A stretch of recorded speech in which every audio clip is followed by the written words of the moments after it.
Hora de conversar com Renato Meirelles, que destrincha números que mostram a realidade brasileira. Renato traz um recorte inédito de uma pesquisa realizada pela PwC com o Instituto Locomotiva sobre os rumos do comportamento do consumidor das classes C, D e E, ou C, D e E, a depender do local do Brasil. E me chamou a atenção aqui, Renato, um primeiro gráfico que você mandou para a gente, que mostra aumento no consumo de supermercados e hipermercados, higiene e beleza e produtos para animais de estimação. Achei bem interessante. Você tem muitos outros números, né? Bom dia. Bom dia, Sheila. Bom dia, Carla. Bom dia a todo mundo que nos segue aqui na coluna da Band News. Esse estudo é um estudo super bacana, completamente inédito, que tenta, nesse processo de retomada da economia brasileira, traçar para onde vai, quais são os rumos e as tendências dos consumidores das classes C, D e E, que são a maioria dos consumidores brasileiros, Sheila, com 154 milhões de pessoas. E uma das perguntas desse recorte que nós separamos aqui para o Brasil em retratos tem a ver com o que esses brasileiros passaram a comprar mais na última década.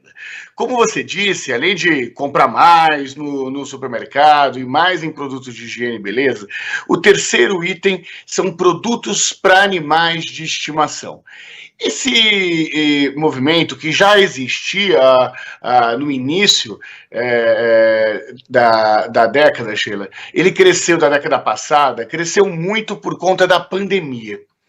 É como que se, durante a pandemia, os brasileiros, mesmo passando mais tempo em casa, deram ainda mais importância para os pets, para os seus companheiros aí de residência, de casa, que para muitos dos brasileiros são considerados aí um elemento da própria família.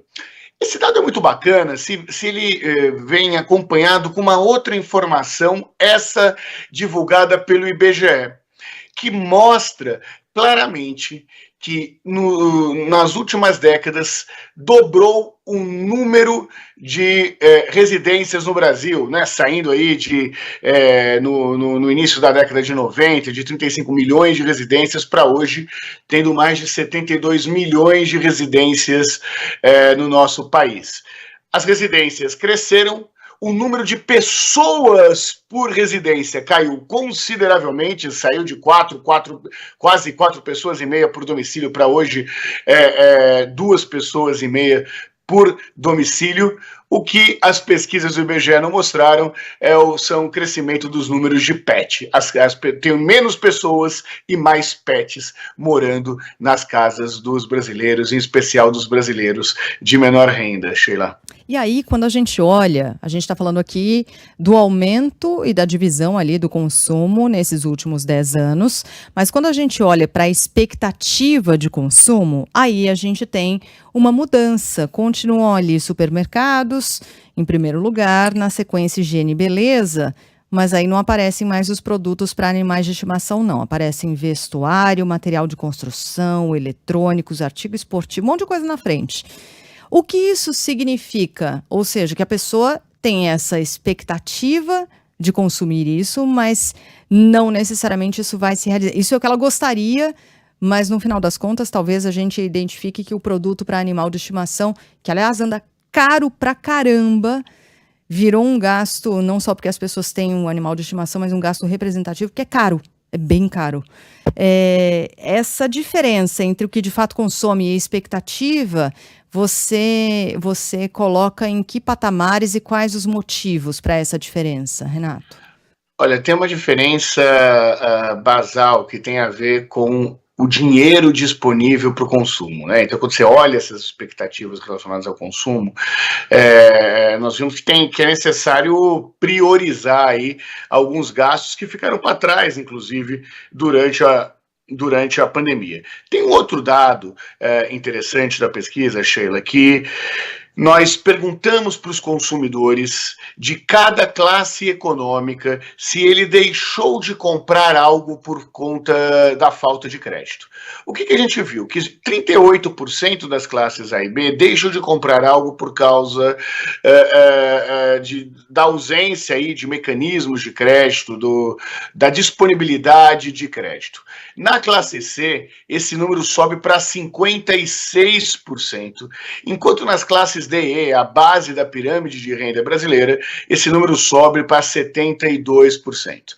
Basicamente, os mais ricos, que são aqueles que têm mais dinheiro e menos precisam de crédito, são os que mais têm acesso ao crédito. E os mais pobres, que são aqueles que mais necessitam do crédito para, por exemplo, conseguir reformar a casa ou comprar uma geladeira, são os que sofrem com essa ausência.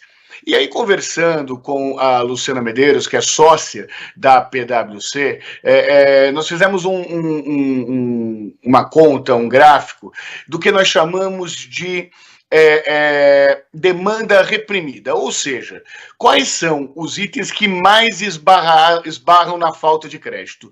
O que os brasileiros comprariam mais caso tivessem condições de parcelar sem juros ou a juros muito baixos? O que lidera esse número são os eletrônicos. Nós teríamos aí um crescimento de 36% no consumo de eletrônicos, caso esses brasileiros tivessem acesso, os brasileiros de classe C, D e E tivessem acesso ao crédito. Em segundo lugar, eletrodomésticos. E em terceiro, imóveis. É o brasileiro correndo atrás ainda do sonho da casa própria. A gente está olhando para o dinheiro, mas vamos olhar para os donos e para as donas das carteiras, Renato. Quem são essas pessoas, né? Tem um dado aqui que está destacado na pesquisa que mostra que uma boa parte, a maioria absoluta, já foi atingida por algum tipo de preconceito, né? Olha, tem dois aspectos aí muito importantes que explicam o fato de 74%, ou seja, quase 3/4 dos consumidores das classes C, D e E já terem sofrido algum tipo de preconceito. O primeiro dado que ajuda a explicar isso é que 62% das classes C, D e E se consideram negras, e nós já conversamos aqui na coluna várias e várias vezes sobre o quanto que o racismo, infelizmente, está presente em todas as esferas da sociedade brasileira. No outro aspecto, está relacionado ao fato da maior parcela dos lares das classes C, D e E serem chefiados aí por mulheres, né? E quando a gente vai falar nas classes D e E, nós temos 57% dos lares sendo chefiados por mulheres.